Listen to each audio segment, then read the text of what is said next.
Okay mga kabihera, araw po ngayon ng Miyerkules at posible pong Huwebes or Biyernes ay lumarga po tayo patungo ng lalawigan ng Albay sa Bicol. So magmumotorsiklo lang po tayo at sasamahan po natin si Del sa kanyang lalakarin doon. So mayroon po tayong dalawang napansin ditong maliit na pyesa. Dumating na po yung order ko sa TikTok kung kaya't papalitan ko po habang may nalalabi pang araw bago po kami bumiyahe para mas safe at sigurado.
Okay mga kabihero, ito po yung ating binili.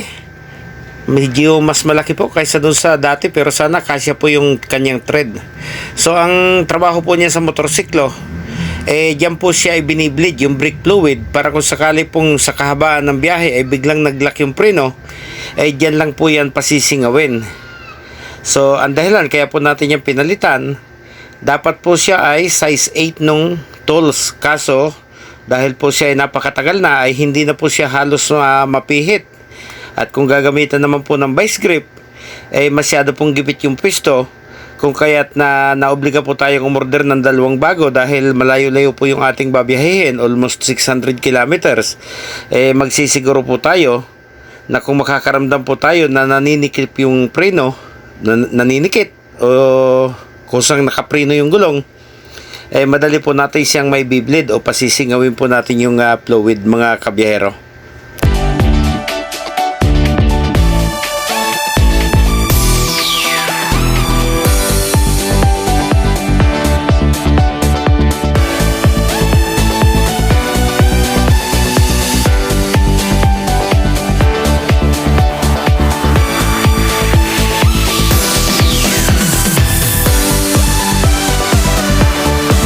Okay, ito po yung ating pinagpalitan. Yan po yung luma since 2017. Ayan, ganun na po katagal. Ayan, kapag pinapasok po natin itong liabe, hindi na po siya kayang ikutin dahil lumuwag na po siya dahil po sa tagal lumiit na po siya at nawala na po yung mga kanto, kaya problema po yung pagpipihit kapag nagkaroon ng problema along the way mga kabiyahero.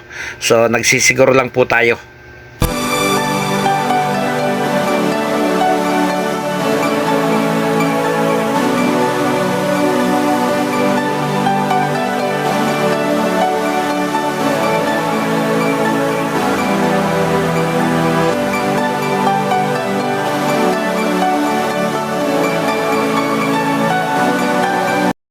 So okay na po itong harapang preno.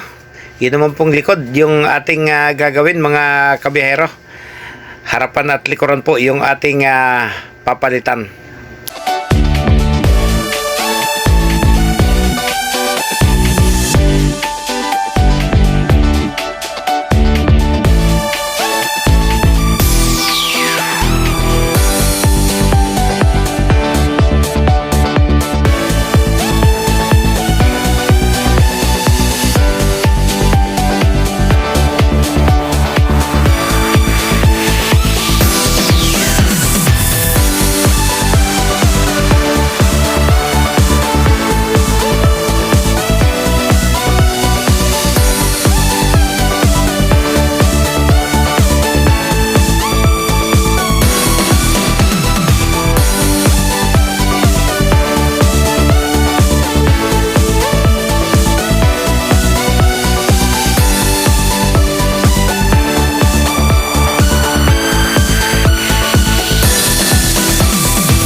Okay, naikabit na rin po natin itong sa likurang preno.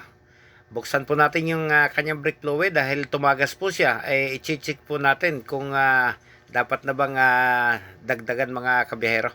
Dahil siyempre tumagas po yan nung palitan po natin yung kanyang blader.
Okay, natapos na po natin yung mga nakita po nating posibleng maging delayed ng biyahe kung magkakaroon ng trouble.